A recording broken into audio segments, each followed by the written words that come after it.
All right, what's up guys? So it is the end of February. You can see I got my heavy jacket on it. We just got a crazy cold front. It's pretty much been like summer for the last month. I am back. You see the big greenhouse here in the back.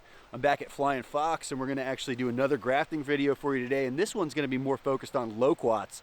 Adam grows a couple of epic varieties. I'm actually leaving with some new varieties today, super excited about. And I wanted to point out that we have a Florida Loquat festival every year. The date does change every year. This year it's March 21st. It's a one-day event in downtown Newport Richey at Francis Park. So if you're in Florida, if you're near Newport Richey, come there, check us out. I'm there every year. I'm always there selling trees, talking about Loquats, and geeking out. So I'd love to see you guys there. Let me get in there and graft some Loquats. This wind is crazy. Oh, look where we are again. Yes, oh. yes. All right, yes. what time is it? It's grafting o'clock, baby. And I'm here with Pete, and he's got me on a mission here to graft this rare Loquat. Oh. And the story behind this one is, I got it from a rare fruit collector, Ed Self, who's a great guy. I owe him a lot. But he had got the plant from another collector, and it was labeled as Felucci. But I started doing some research and it was a mislabel, like just a little a misspelling of the name.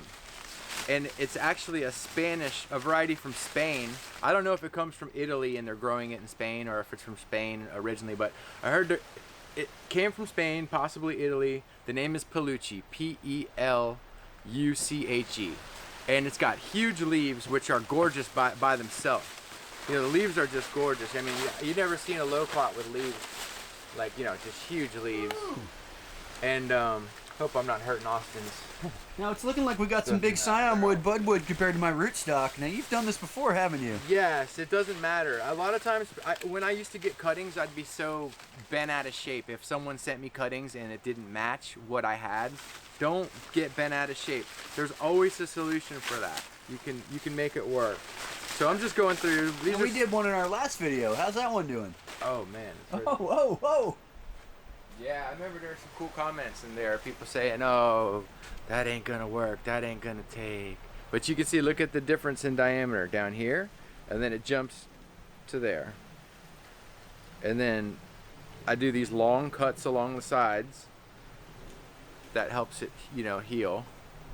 But I'll do one like that today for you. So how long before you take off the tape on that? Oh, you could do it now. But since I'm going to ship this and sell it, I'm going to leave it on just to keep it sturdy for shipping. Gotcha. So I'm going to put this back over here.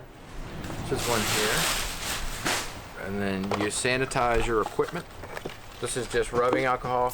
I've heard people say 91% evaporates, or I don't know the truth of that. You use a lower percentage of alcohol because it doesn't evaporate as quickly. But I've been using 91 for quite some time and never had any issues, so I don't know. I'm sure there's a scientist out there that could debate that. And then I go ahead and get the knife dirty again by wiping it off on my shirt. I'm just kidding. I do it. But, sometimes I'll just, when I get started, maybe repeatedly sanitize the knife, let the alcohol dry off. If you just go right into grafting, the alcohol on the blade can mess up the cambium, burn the cambium. So this is kind of drying off. Just gonna go ahead. This is a clean shirt. I just kind of wipe them down sometimes to get any gunk off of there and get any residual alcohol. All right. So I'll go ahead and just knock it down. And then I've heard people say leave some leaves on the bottom. I'm sure there's some truth to that, but I don't ever do it, and mine work out just fine. So we got this nice big cutting right here. We'll probably not use that one. We'll use this one instead. See, imagine someone sends you this cutting like this.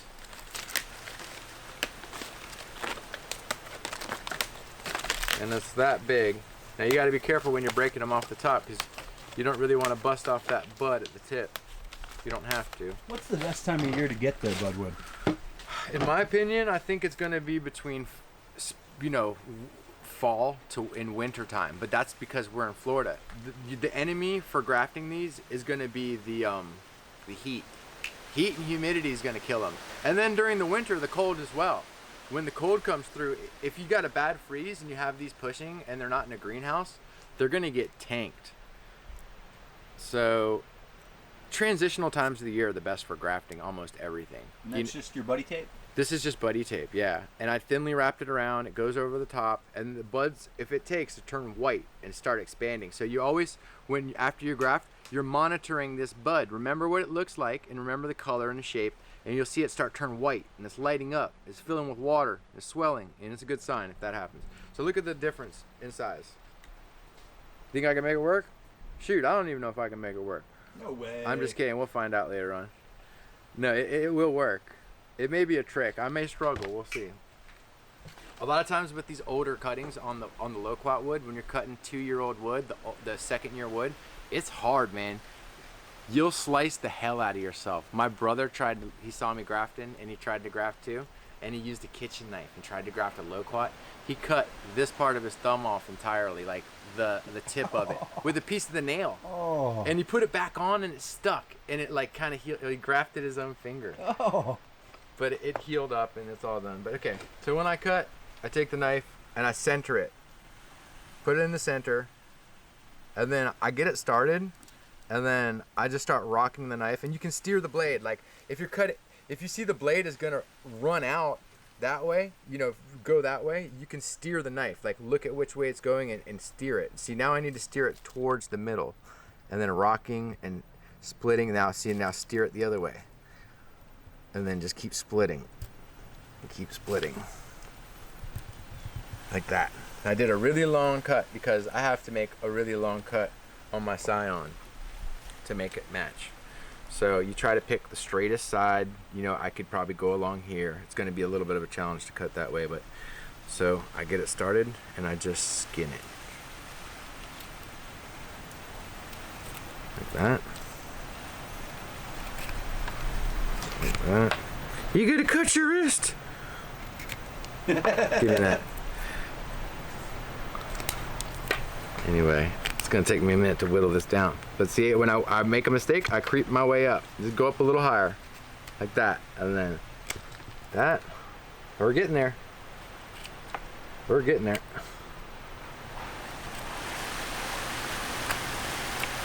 It don't have to be. It can be ugly as you would be surprised how ugly some of these grafts look when you put them together, and then they work. It's taking me a minute because this wood's hard. This is gonna be ugly, but it's gonna work. Okay. Weasel that down and then cut this like this.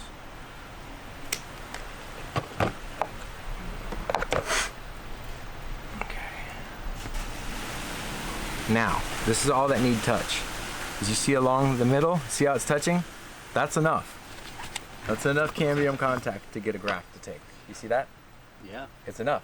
It somehow finds a way. If you don't believe me,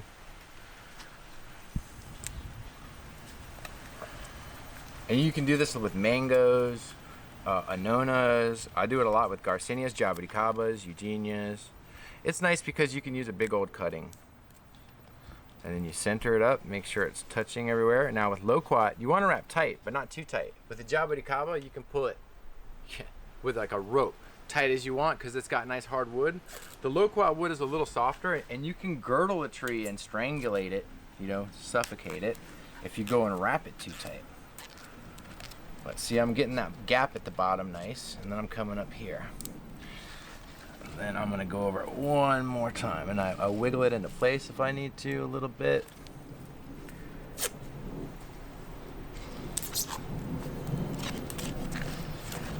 It's an ugly graft, it really is, but wait till you see when it takes, you're gonna laugh. And then at first, when your graft takes, the rootstock is gonna be smaller, but then after a while, it normalizes, it levels out. Like the difference in size goes away. All right, I think this one's ready for the healing table, but I like to hold them up to some kind of light and see if I can see, even if there is a gap at the bottom, it doesn't matter. I've had them take with a hole going right through the bottom. You could peer through it, and then it just filled in with sap and healed up. So that one should take. Any light? Did you see light though, or no? No, I don't see any light coming through. You're just saying then. Yeah, okay. even if I did, it would be fine. No, I don't see light coming through. So you could just, when after you graft them, they like a good amount of sun, but the killer in too much sun is too much heat. So during winter grafting, you can put them in full sunlight, right? But during spring, and if you're trying to do them in fall maybe or summer when it's warm, you got to put them in part shade. But winter grafting, you want to be putting things in a lot more sunlight because the sun is dipping down in the horizon, and too much shade for winter grafting can be a killer for some things, especially anonas. But loquats are pretty versatile. You can keep them in a good amount of shade when you graft them. Same with jabuticabas, but I recommend more sun during wintertime. These are one of my old trees here. But sometimes if I have a tree, I like to do this. Take this here. Let me see this.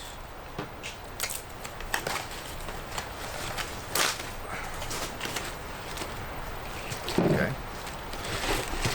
Now, starting to pick out some scions. Here's one here. Pop these off.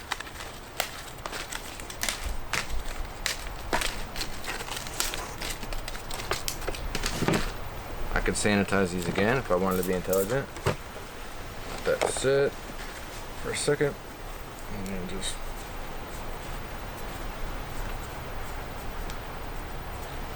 if you're just cutting off a branch, that's one thing. You don't have to worry about the alcohol. It's when you're slicing the cambium. You know what I mean?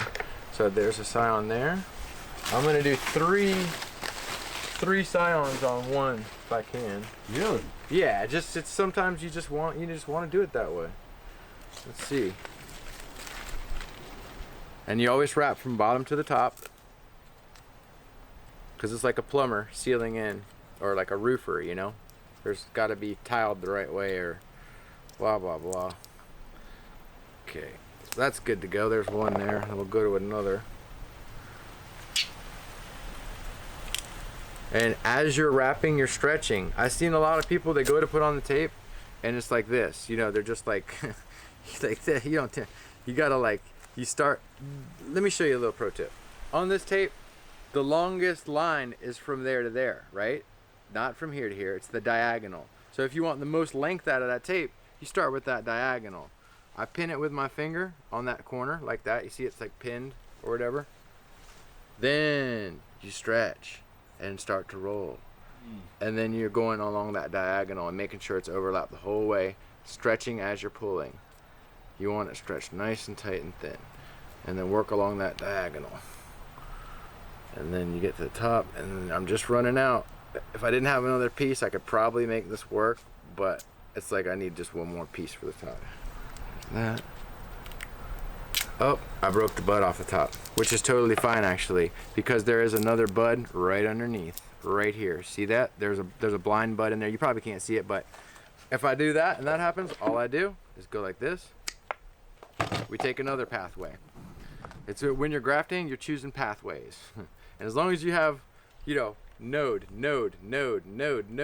those are all potential pathways for success. But I just broke off the top one, which is fine though. It happens. This is one of my favorites. You take the tree and just go like this. You don't want to go in too deep or you'll split it. Like that. Then you take this. I'm going to sanitize this real quick. Getting alcohol on your plants. Sorry about that. I don't think it'll hurt it. Put it down. Okay. And then I'm always thinking of which way the tree, you know, I'm not going to do it like that. You know what I mean? You want to make the tree look like that so the tree can grow properly. So I'm going to angle it that way. Take this and just that. These are easy to cut. Like first year growth that's hardened. Oh, it's just beautifully easy to cut.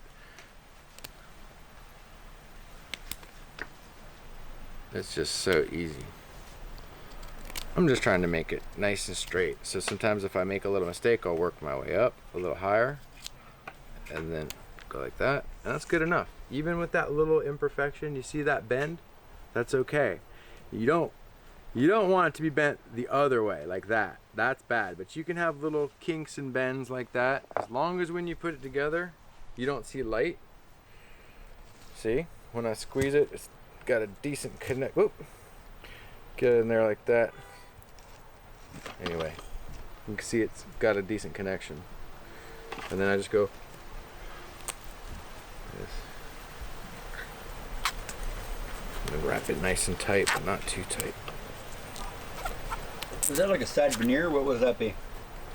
It's like a wedge graft or Wedge something, graft, or okay. I think I don't know what you call it, but it's really not a veneer, but it kind of is. But I'll show you another little trick that I do. I think it's maybe important, but maybe you don't need to do it. But I put a little tape here to block that gap. I'm just going over this a couple times to make sure it's good and sealed up. And I switch modes into my winding mode, where it's like tight like a rope. And then I'll pull tight, and let me see if I can see any light coming through. No, it looks pretty clean. It looks good. But then this is the final little thing I like to do sometimes. Take a little piece of tape, pull it, can pop a little there so it looks like an H, kinda. And then I put it over here. Like that. And then stretch it that way. And then stretch it, you know, like an H, whatever you call it. I call it an H piece.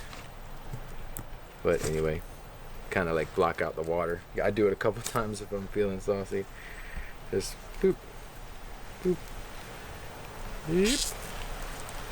And like that, like that. See? And it's got it blocked out. And then now I have another scion where I can go like this. So we have two grafts on one tree. You know, I can go like, I kind of did a messed up cut there, so I can just go somewhere else. Let's see. I could go even lower down. I could go down here. Let's see, I want this to come out nice here. Don't go in too deep or you will hurt the tree. You'll cut it, you know, it'll break. So all I need is about that much. See that little slice? Just a slice straight down. And then I'll take this and we'll have one more right there. This should be real simple, just whoop. It's always nice when you can do just two cuts. You know, just when you're doing the scion, just two cuts and be done. But don't work out like that all the time. That's good enough. You see, I got my little bend in it, like I said, that don't matter. It's all gonna work out. And then when I squeeze tight, it's solid.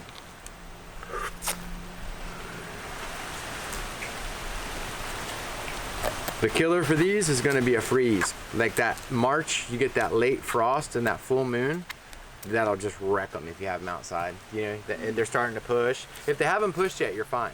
If the wood is still, you know, nothing's pushed, like say I just grafted these and we put them out and it'd be fine to freeze the night. You know what I mean? To leave them out for a freeze. But it's just once they start getting active and start pushing, that's when it spells disaster. So can you graft these in the middle of the summer? You can, but you better put them in the shade and keep them cool. And especially all that heavy rain can really spell disaster. And then a drought. I've grafted them any time of year. You can graft them any time of year, but summer is harder. What's preferred? Winter, in my opinion. Yeah. I like winter.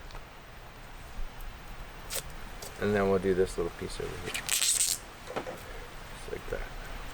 I think we're good on that, man. Will you wrap that shut where you started the original cut? Or Yeah. just not even worry about that other piece higher? The other little flap. Oh no, we could just go. That's going to be gone one day. Right. Okay. You know what I mean? Once it starts to heal, break that That's down. when you cut the top off. Yeah, Okay. once you see what I do is I wait for it to push out a set of leaves, harden off, then start to push out another, then you know you're good. But I mean, even once it puts out one set of leaves, I'd cut that off.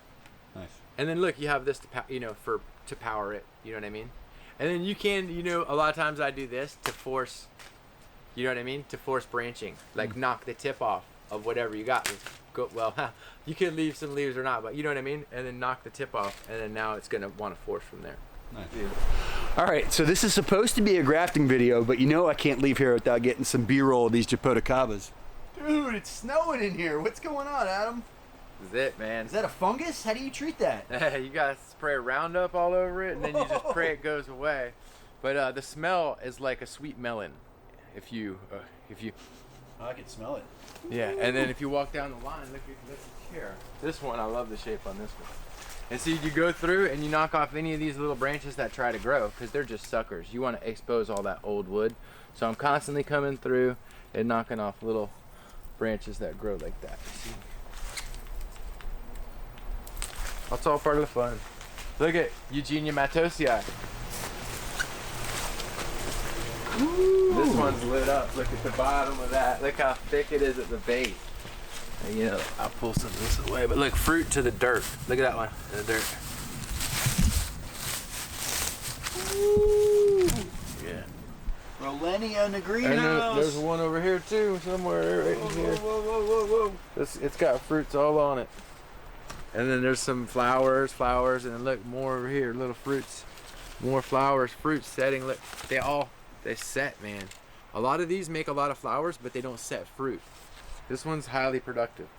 And that's a wrap. That's a wrap. I'm so thankful for Pete coming and filming, because he inspires so many people. And if it weren't for Pete, I'd be stuck watching fake news. So I really appreciate what he does. I really do. Thank you, Pete. Keep it growing. Can I get a pound dirt? Yes, sir. All right. Thank you. Hey, I see you hiding over there. Pound dirt, man. All right. All right, guys, so another epic grafting video, this one on Loquats, and it's not patchouli, it's Palucci and Avery. So I got 2 new varieties, probably got about 14 varieties of Loquat now. Come see me at the Florida Loquat Festival. Obviously, come check Adam out. We're gonna be there this year, be at the Manatee Rare Fruit Sale, so hope to see you guys soon. If you enjoyed this video, be sure to hit that like button. If you haven't subscribed yet, maybe go ahead and do so. Most importantly, pound dirt.